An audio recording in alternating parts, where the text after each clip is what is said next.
오늘 성경 말씀은 사무엘하, 사무엘상을 다 끝났죠. 사무엘하 1장 1절부터 16절에 있는 말씀입니다.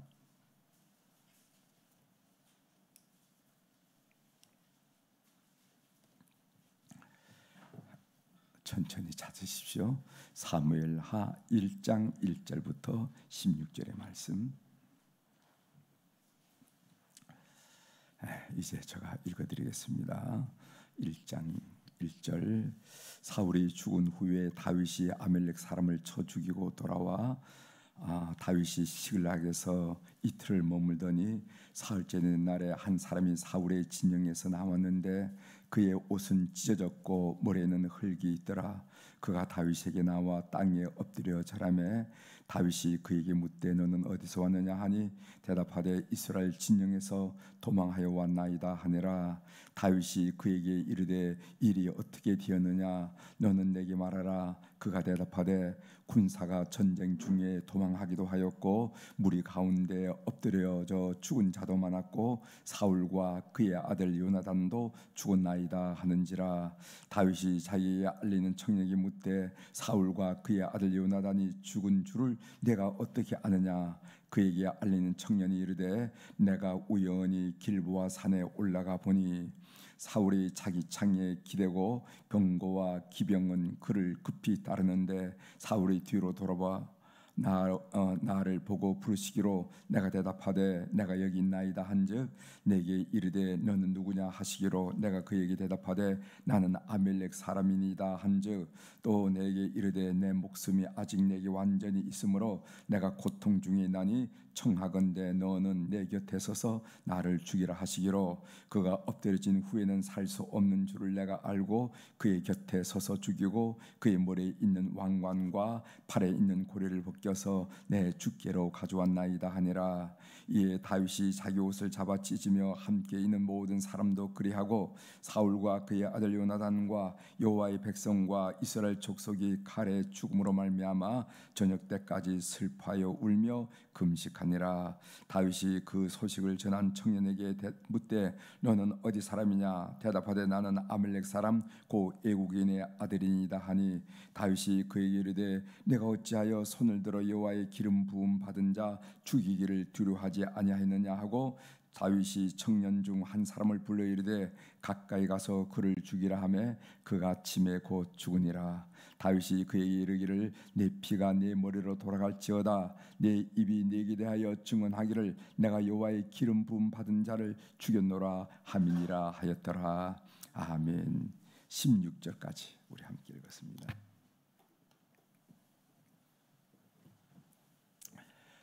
오늘 이제 사무엘하 시작하죠. 사무엘하. 사무엘상에는 사울 왕과 다윗 왕의 이야기, 그 갈등, 쫓고 쫓기는 이야기가 이제 전개되는데 이제 사무엘하에 들어오면은 1장에서 사울 왕이 죽죠. 그러면서 이제 다윗 왕의 치세가 일어나는 것을 우리가 보게 됩니다. 오늘 주제는 다윗의 슬픔. 위선인가 진정인가 이렇게 주제를 좀 삼고 한번 본문을 좀 같이 묵상한 내용을 나누도록 하겠습니다. 오늘 우리는 이 본문에서 원수의 죽음, 원수의 시체 앞에서 우는 눈물을 봅니다. 다윗의 눈물이죠. 그 말씀이 11절, 12절에 있는데 우리 확인하고 넘어가도록 하겠습니다. 11절. 이에 다윗이 자기 옷을 잡아 찢음에 함께 있는 모든 사람도 그리하고 사울과 그의 아들 요나단과 여호와의 백성과 이스라엘 족속이 칼의 죽음으로 말미암아 저녁 때까지 슬퍼하여 울며 금식하니라 하는 말씀이 있습니다. 다윗이 사울과 요나단의 죽음 소식을 듣게 되었습니다. 오늘 내용을 좀 잠깐 설명드리면 사무엘하 1장에 보면은 길보아 산에서 아멜렉 소년이 다윗을 찾아왔습니다. 가만히 몰골을 보니까 옷은 찢어졌고 머리에는 흙을 뒤집어 쓰고 있거든요. 이렇게 옷을 찢고 머리에 흙을 뒤집어 쓰는 이런 행위는 고대 근동 사람들이 극도의 슬픔을 표현할 때 하는 행동이 이런 행동입니다. 다윗이 그에게 길보아산 전투 상황에 대해서 물었습니다. 그러니까 사울은 여전히 다윗을 쫓는 상황이고, 그리고 다윗은 쫓기는 상황이고, 그런데 길보아산에서 전투가 일어나기 때문에 오늘 이 다윗과 그의 군대들이 그 전투에 참여했던 얘기죠. 그 사람은 이스라엘의 패배를 전하면서 사울 왕과 그의 아들 요나단의 죽음을 알려주었습니다. 그 말씀이 4절에 나오네요. 다윗이 그에게 이르되 이 일이 어떻게 되었느냐, 그러니까 전황이 어떻게 됐느냐 이렇게 물은 거죠. 이 일이 어떻게 되었느냐 너는 내게 말하라. 그가 대답하되 군사가 전쟁 중에 도망하기도 하였고 무리 가운데 엎드러져 죽은 자도 많았고 사울과 그의 아들 요나단도 죽었나이다 하는지라. 이렇게 보고하는 거예요. 그래서 다윗이 재차 그 사람이 물었습니다. 내가 어떻게 그걸 아니? 이렇게 물었습니다. 그랬더니 그 사람이 사울 왕의 죽음을 옆에서 도와주었다 하는 것입니다. 사울 왕이 전쟁이 어려워지자 자기를 선택했는데 자결을 했지만은 아직 목숨이 붙어 있었습니다. 그것은 고통이었습니다. 사울 왕은 그 사람에게 자기의 죽음을 도와 이 고통에서 벗어나게 해달라 이렇게 간청했습니다. 그 말씀이 6절에 나오죠. 6절에 보면은 그에게 알리는 청년이 이르되 내가 우연히 길보아 산에 올라가 보니 사울이 자기 창에 기대고 병거와 기병은 그를 급히 따르는데 라는 이런 말씀이 나옵니다. 여기 보면은 창에 기대고 하는 말이죠. 창에 성령은 이 사울 왕의 마지막 모습을 창에 기댔다 이런 모습으로 표현해주고 있어요. 여러분, 그 창은 어떤 창입니까? 여러분이 알다시피 그 창은 다윗을 질투했기 때문에 그를 죽이려고 전뒀던 창이 아닙니까? 그리고 여호와의 신이 떠난 후에 자기의 왕권을 유지하려고 의지했던 창이 아닙니까? 본문은 하나님을 의지하지 않고 자기 창을 의지했던 한 인간의 결말이 어떻게 되는가 그려주면서 우리에게 교훈을 준다는 것입니다. 재물, 권력, 지식 배경은 우리가 궁극적으로 의지할 대상이 아니라는 거죠. 아멜렉 사람은 사울 왕을 죽이고 그의 머리에 있는 왕관과 팔에 있는 팔찌를 가지고 왔다는 것입니다. 아마 이 아멜렉 사람은요 어린 사람이지만은 이 다윗과 사울 왕의 갈등을 이미 알고 있는 것 같았어요. 그래서 사울 왕의 머리를 가지고 그리고 그의 왕관과 그의 팔찌를 가지고 오면은 그에게 큰 상급 보상이 내릴 줄 그렇게 기대하고 온지 모릅니다. 사울 왕과 다윗의 요나단의 죽음 소식을 듣고 다윗의 반응은 무엇이었습니까? 11절, 12절 제가 들어가면서 한번 읽었는데 다시 한번 읽어드립니다. 이에 다윗이 자기 옷을 잡아 찢음에 함께 있는 모든 사람도 그러하고 사울과 그의 아들 요나단과 여호와의 백성과 이스라엘 족속이 칼의 죽음으로 말미암아 저녁 때까지 슬퍼하며 울며 슬퍼하여 울며 금식하느라 이렇게 나왔습니다. 다윗은 자신을 죽이려고 그토록 쫓아다녔던 사울 왕의 죽음 소식을 듣고 부음이죠. 기뻐할 수 있었을 것입니다. 아니 인간이라면 그래야 됐어요. 참 모질게 굴더니 참 악하게 굴더니 잘 죽었구나. 아니 체면 때문에 겉으로는 그런 표현을 하지 못할지라도 마음속으로는 그런 생각을 가져야만 인간이 아니겠냐 이 말이죠. 다윗에게 있어서 사울 왕은 누구였습니까? 원수였습니다. 다윗은 사울 왕으로부터 죽을 고비를 한두 번 겪은 것이 아니에요. 지금도 조국과 고향을 떠나서 이방 땅에서 망명 생활을 지금 다윗이 하고 있습니다. 당연히 사울 왕의 죽음을 기뻐했어야만 하지요. 그러나 다윗은 그렇지 않았다는 겁니다. 사울 왕과 그의 아들의 죽음을 슬퍼했어요. 이런 다윗 왕의 반응을 우리가 접하면서 이런 생각을 하게 됩니다. 이 다윗의 슬픔은 위선인가 아니면 진정인가 이런 생각이 들어요. 혹시 사울을 따른 사람들을 의식한 어떤 정치적인 제스처가 아니었겠는가, 그런 생각을 가지고 오늘 본문을 읽어보면은 이 다윗의 진정성이 느껴집니다. 다윗이 진정으로 사울 왕의 죽음을 슬퍼했다는 것이죠.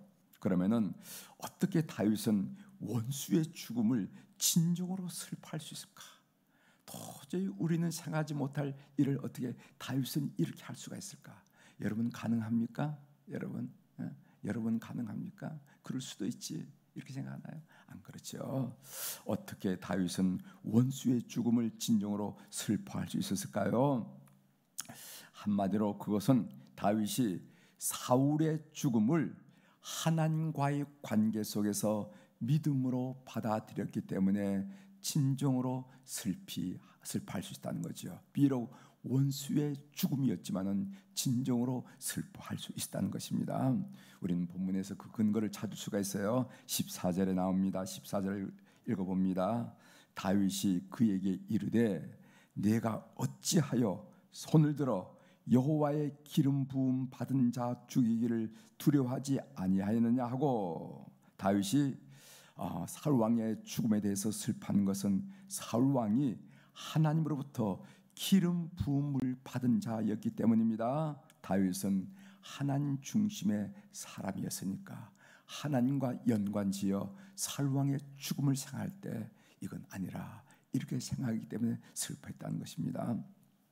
사실 다윗은 사울 왕을 죽일 수 있는 절호의 기회가 우리가 이미 살펴봤지만은 2번 있었어요. 그때 다윗이 한 이야기를 한번 들어보겠습니다. 먼저 첫 번째는 엔게디 동굴에서 사울 왕을 죽일 수 있는 기회가 있었습니다. 그 말씀이 사무엘상 24장 6절에 나오는데 그 부분을 제가 읽어드리겠어요. 한번 잘 들어보십시오. 자기 사람들에게 이르되, 자기 부하들이, 이거는 정말 하나님이 당신의 주은 아주 하나님이 주신 기회다, 죽이자, 이렇게 했을 때 한 이야기입니다. 자기 사람들에게 이르되 내가 손을 들어 여호와의 기름 부음을 받은 내 주를 치는 주는 것은 여호와께서 금하시는 것이니 그는 여호와의 기름 부음을 받은 자 됨이니라 하고 이랬습니다.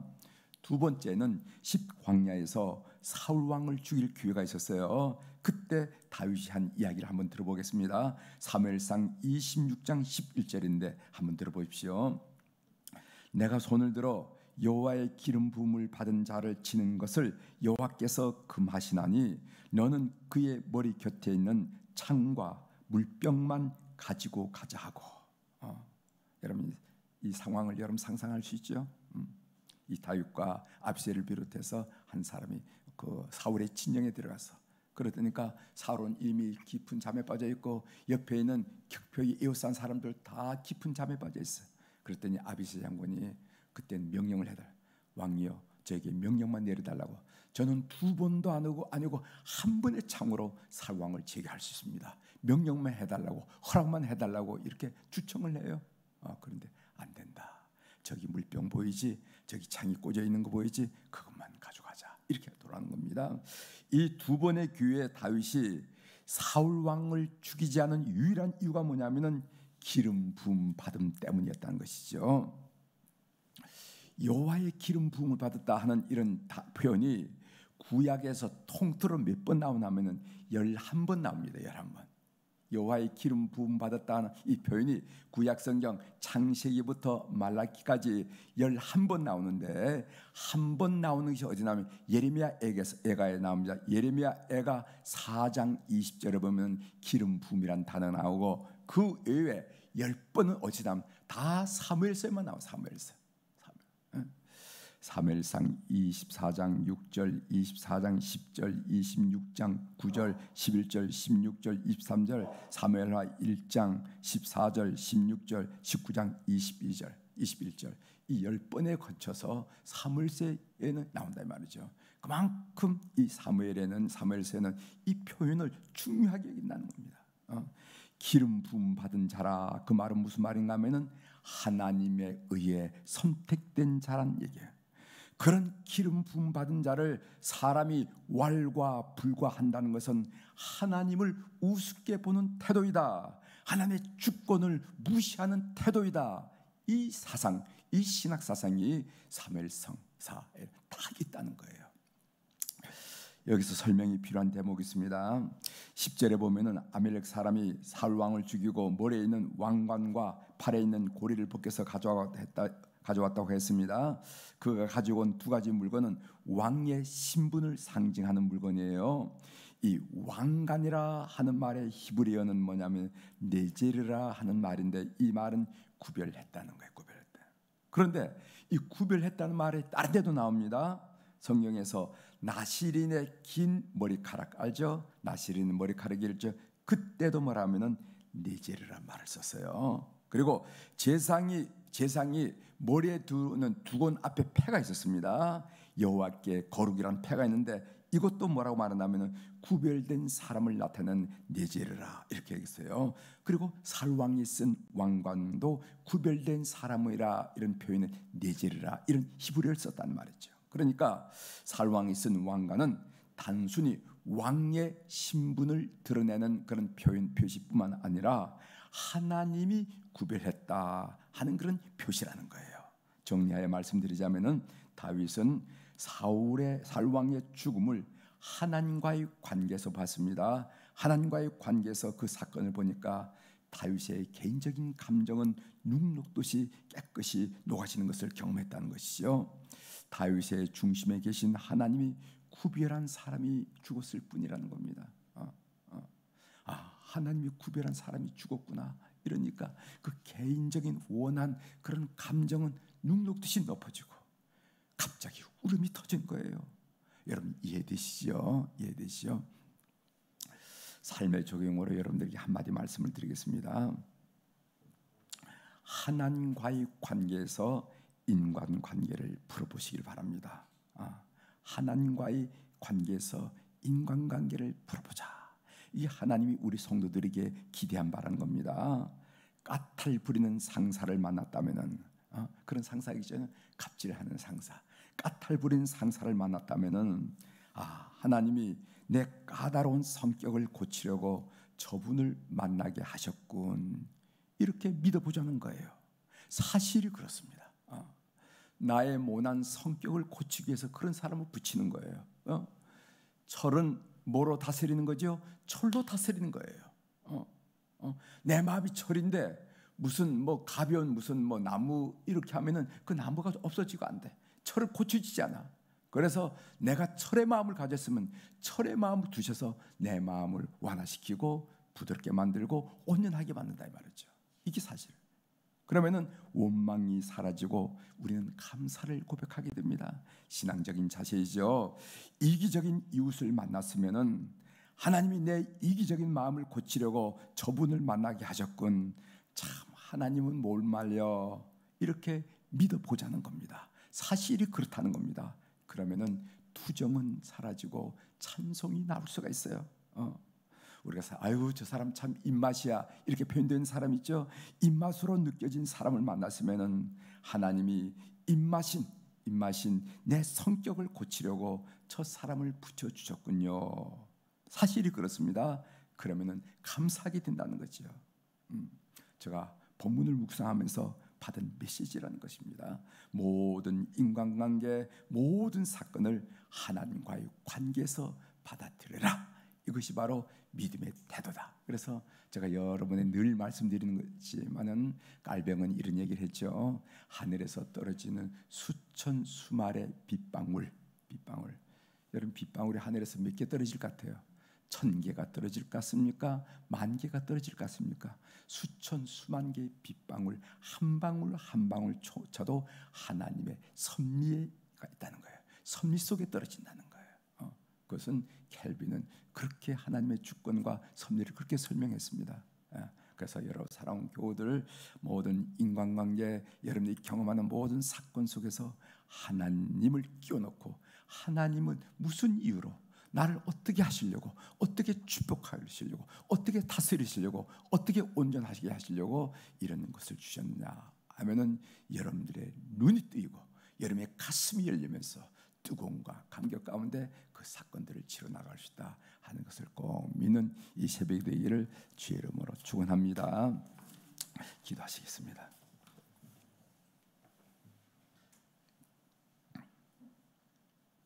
하나님 아버지,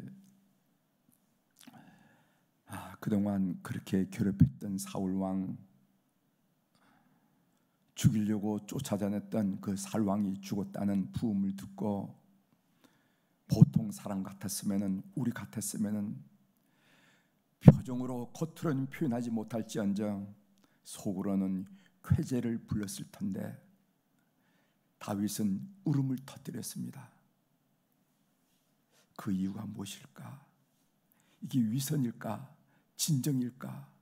진정이라면 그 이유가 무엇일까? 우리 묵상하는 가운데 다윗은 그 사건을 개인적인 증오 원한 관계로 본 것이 아니라 하나님과의 관계 속에서 그 사건을 볼 때 하나님이 구별했던 사람 한 사람이 죽었다는 사실을 알고 울컥 눈물이 쏟아지면서 그 피난길에, 도망치는 그 길에 눈물을 흘렸다는 것을 우리가 새겨볼 수 있었습니다. 우리는 교훈을 받았습니다. 우리가 겪는 모든 사건, 우리가 만나는 모든 사람 속에서 하나님은 이 일을, 이 사건을, 이 만남을 무슨 이유로 나에게 주었을까? 이렇게 해석할 수 있는 믿음을 달라고 우리가 함께 고민했습니다. 우리 사랑하는 교우들, 오늘 또 세상에 나갈 텐데 어떤 일을 만날지, 어떤 사람을 만날지 우리가 알지 못하지만은 그 모든 사람과 모든 사건 속에서 하나님의 손끝과 하나님의 의도와 하나님의 기대를 보는 우리 성도들, 성숙한 성도들이 다 될 수 있도록 은혜를 베풀어 주옵소서. 오늘도 우리 사랑하는 교우들이 주님 앞에 1000번째 헌금을 비롯해서 감사헌금을 올릴 수 있도록 도와주셔서 감사합니다. 늘 고백드리는 고백이 있지만은 우리들이 많아서 드린 것도 아니고 또 쓸데 없어서 드린 것도 아니고 쓰고 남아서 드린 것도 아니라 하나님, 이 눈물에 우리의 눈물, 우리의 땀, 우리의 정성, 밤잠 못 자는 그 잠 못 이루는 밤, 이 모든 것이 응결된 이 물질을 주님 앞에 올려드리면서 하나님, 우리의 삶을 주님께 맡기는 우리 성도들의 그 심령을 주께서 연락하여 주시옵소서. 그래서 우리가 믿는 하나님이 얼마나 자상하고 얼마나 구체적인 하나님인지 삶의 도상에서 느끼고 체험하고 감탄하고 찬양하는 주의 백성들 다 될 수 있도록 은혜를 베풀어 주옵소서. 하나님, 월요일날 우리 모세 남선교회 회원들과 또 우리 안나 여선교회 회원들을 비롯한 어른들을 축복하며 기도하게 하시오니 감사합니다. 젊은 날 충성스러운 종들이었습니다. 주님 기억하여 주시고, 히스기야 왕이 병들었을 때 하나님, 천물날에 나의 선한 행위를 기억해달라고 하나님께 기도했을 때 15년이란 삶이 연장되는 축복을 경험했다는 것을 우리들이 알게 됩니다. 하나님, 우리 교회 모든 어른들을 주님 살펴주시옵소서. 우리가 황혼역이 더 찬란하고 아름답듯이 그들의 여성이 더 찬란하고 아름다워 하나님께 영광을 올려드리고 후손들에게 도전이 된 삶이 될 수 있도록 은혜를 베풀어 주옵소서. 그들이 드린 기도, 그들이 드린 믿음을 주께서 기억하시고 그들의 자녀들을, 그들의 자손들을 축복하시되 어른들의 믿음을 통해서 그 믿음의 결실을 맛보는 그런 후손들이 다 될 수 있도록 은총을 베풀어 주옵소서. 그래서 가정마다 참으로 믿음이 계대되기 어려운데 믿음이 계대되어서 하나님께 영광 돌린 그 축복을 향유하는 우리 모든 후손들이 될 수 있도록 은혜를 베풀어 주옵소서. 오늘도 하늘의 주권과 땅의 주권을 가진 우리 주님의 권세 있는 이름으로 이 새벽에 선포합니다. 내 영혼이 잘된 같이 범사가 잘되고 강건한 축복을 오늘 하루도 마음껏 누리며 마음껏 자유하며 찬양하는 우리 성도들의 삶이 될 수 있도록 하늘을 인도하여 주시옵소서. 감사드리며 예수님의 이름으로 기도 올리옵나이다. 아멘.